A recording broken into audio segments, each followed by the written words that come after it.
And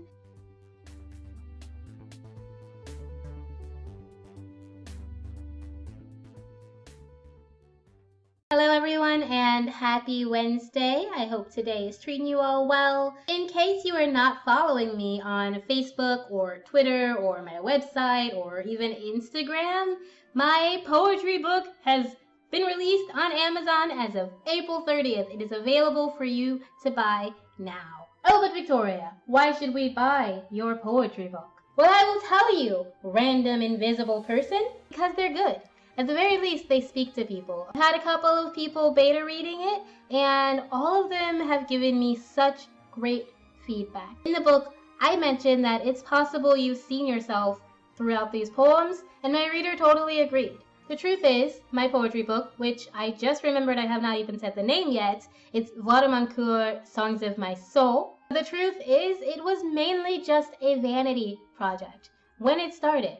It was something to get my poetry out there. Publishing a poetry book has been something I've wanted to do since I was 8 years old. Writing poetry is all I thought I was capable of doing before I started writing novels and short stories.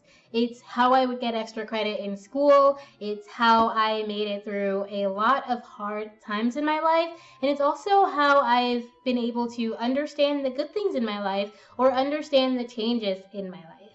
But I realized that what happens in my life is not a solo thing. That there is always another person who has experienced what I'm experiencing, or something similarly enough that my experience can translate to them. I firmly believe that we are not alone in this universe as we are, and that all of us have a connection with each other, with other human beings. I hope that my poetry is able to speak with the part in another person that connects our hearts, that connects our knowledge and our experiences. It's not comforting for everyone to know that they're not alone. I recently had someone mention that being told that other people have experienced the same thing or have it just as bad or have it worse can make a person feel like their issues aren't as important. If you are going through something and someone says there's always someone who has it worse, I totally understand how that can affect you and make you feel like your issues are being diminished or dismissed. However, for me personally, it actually allows me to feel more connected with humanity. To know that I am not alone in my experience and that I am also extremely lucky in the life that I live. So I try to be aware of how my words and my actions affect other people. And this, I think, came through with Vadamankur. I very much tried to make it readable for someone other than me while still being vulnerable and open and truthful about my poems. The poems in Vadamankur are separated into 5 different sections. I call the poems songs because that's kind of how I've always communicated, through music, through lyrics, through lyrical content.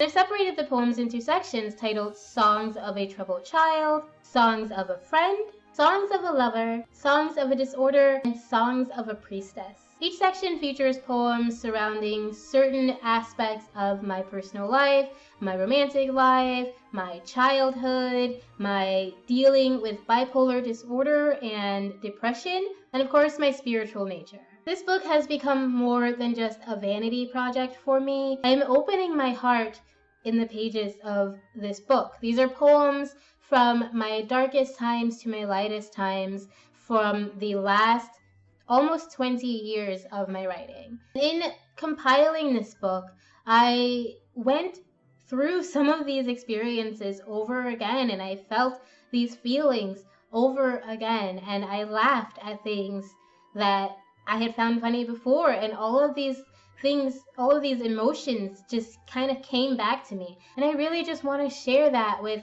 anyone who's interested. So take a look in the description if you're interested in purchasing a copy. Leave me a review. Let me know what you think.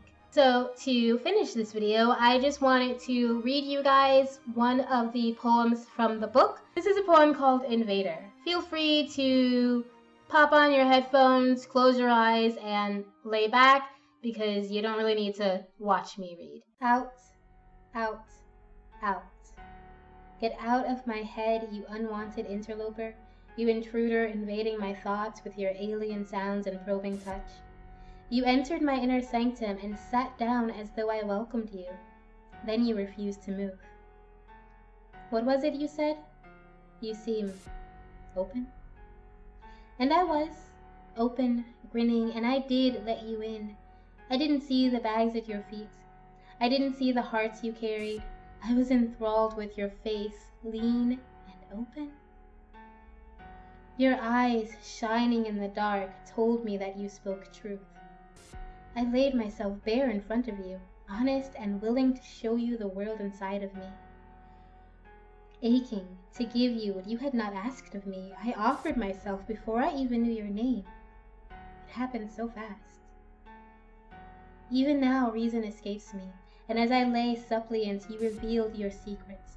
Already intoxicated by the taste of you, I swallowed them down and told myself it was fine.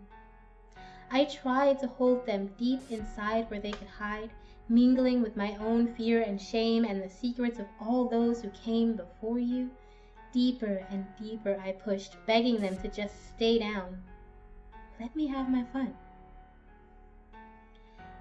I didn't know that you were doing the same. I didn't know how long you'd carried your secrets, so I didn't know how heavy they had become. I didn't notice the shackles on your ankles, nor the lock on your heart. Selfishly pulling and clawing, I tried to rip away your bindings, crying and screaming. I wanted to free you. You see, your secrets had grown within me and mutated. Somehow my freedom, my greatest possession, began to fade as I found myself imprisoned by you. Your baggage became my bondage. You held me. Just as quickly you turned away, telling me that you didn't need me to free you. You didn't want me. I refused to believe, still reaching for you, you had infected me. You couldn't see the fresh scars and bruises you'd already left on me. You didn't know that when you danced into my inner being, parts of you would attach to me. So focused on carrying your old baggage, you took no notice of the things you left behind. You walked away, your chains leading you home.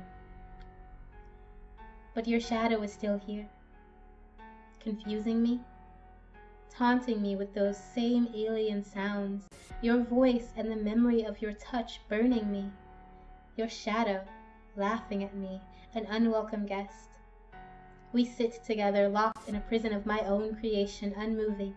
We sit and wait, somehow both sure that you'll return.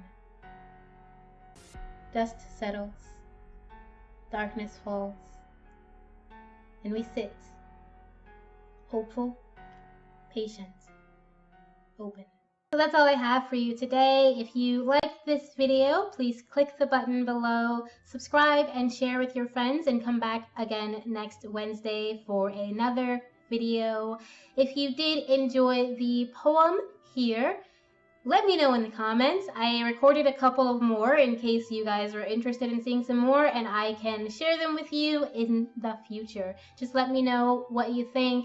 Come back again, and remember always that I love you. Bye.